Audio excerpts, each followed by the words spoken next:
Hi, everyone. My name is Marcy Fisk, and I'm one of the assistant principals here at Memorial.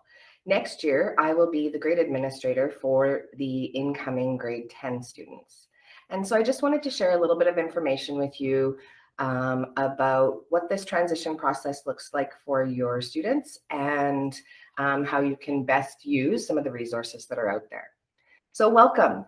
We're really proud of our school. Memorial is a great place to be. Next year, we're expecting to have about 1,100 students, and that's about what we have this year as well.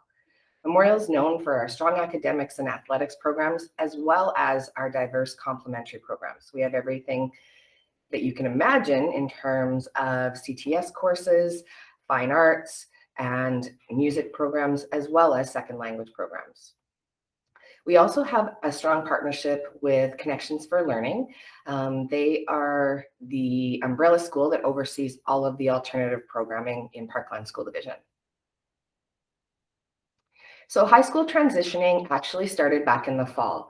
Our counselors visited the junior high schools to discuss with students what high school looks like and all of the things that they should be doing in grade 9 to ensure a successful transition. Tonight, you're seeing a little bit of information, or over the next few days as you watch this video, about how you can support your students in this process. There'll be virtual sessions posted as of the beginning of March that highlight all of the different things that we have to offer here at Memorial. And on March 10th, you'll be able to pop into some G-Meets and virtually chat with teachers and staff about the different programs that we have to see what's going to be best for your students. The MCHS website has a lot of information.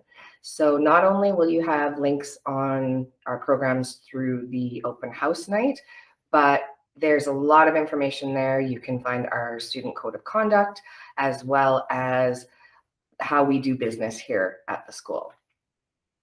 It's really important that you use the online PSD registration links that are live now to register your student in Parkland School Division for next year. And if you're designated to Memorial, you'll choose Memorial as your school. If you're designated to Spruce Comp or another school, then you'll want to register with them first and then go through the process to do a cross-boundary. Our staff can definitely help you in navigating that, but it's a pretty straightforward process. Then course selections will be done through your junior high school teachers. Your students will make their choices, and we'll do that all online with their teachers. Student supports at Memorial involve a lot of different people. Our admin team is comprised of our principal, Carolyn Jensen, myself for grade 10 next year.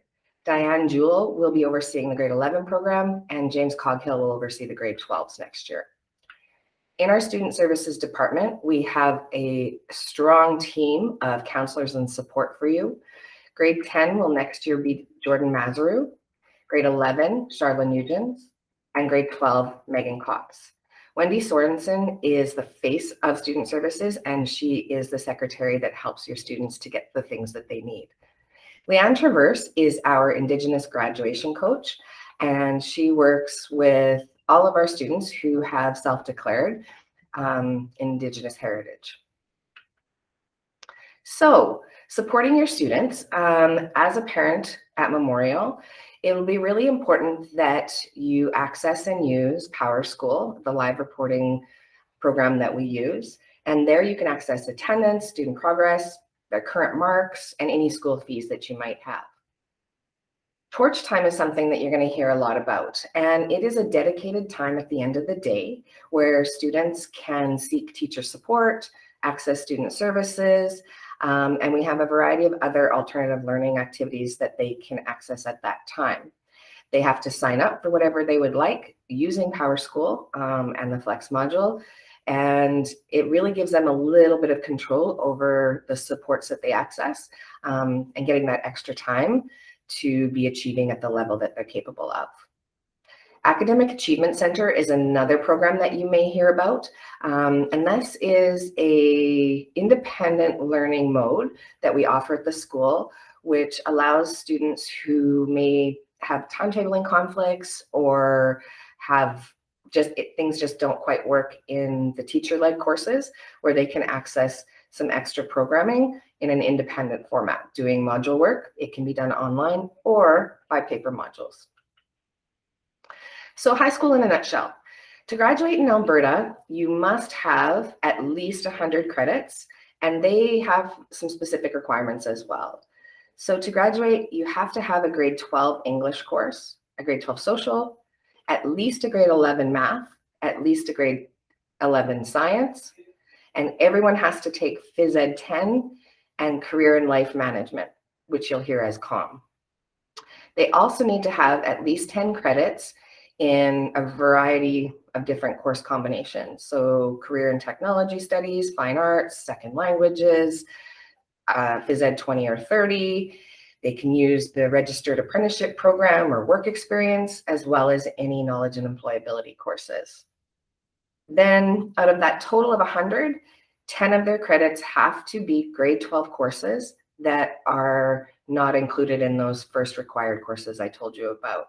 And so that tends to be complementary courses or other academic courses that they have chosen to take. So at Memorial, our grade 10s must have a full timetable with a minimum of at least 40 credits. So that's something that it's good to know. It's also good to know that if a student is unsuccessful in passing a course, they will need to repeat that course.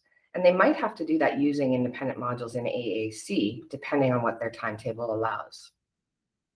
As you go through the course registration booklet and look at all of the complementary courses that we have, it's good to know that many of them are quite highly sought after and can be oversubscribed.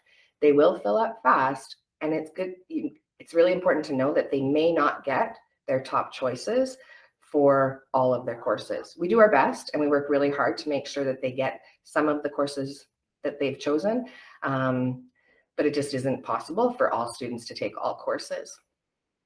Another thing that's really important is that attendance is crucial. Students must attend in person and fully participate. There are alternatives available through Parkland School Division if that's not something that works for your child, and we can definitely support you in exploring those. So some of the basics for registration this year, again, you want to make sure to register your student at psd.ca for the 2022-2023 school year. Make sure that you review the registration guide your child has brought home and visit the MCHS website to see all the great programming options that we have. And then on March 10th, like I said, you can access Google Meets to all of our departments and talk to our staff about the different options that are available to them. As you're doing that, choose at least 6 complementary courses for next year, and students can order them in their order of preference on that green sheet. Then, as a family, go through and review the selections on that green sheet, and you'll sign off as being aware of that. And return that to your teacher so that your students can do the online course registration with their junior high teachers in their schools. That'll all be taken care of at that point. And finally, we really are looking forward to welcoming them here, your students here to Memorial. It really is a great place to be. We have so many great things going on, and we're really proud of our students and our staff for doing their best to make Memorial as special as it is. So I'm looking forward to checking in with you over the next few months. If you have any questions, feel free to email me or call, and I'll do my best to support you in that. Check out our open house on March 10th and have a great rest of your day.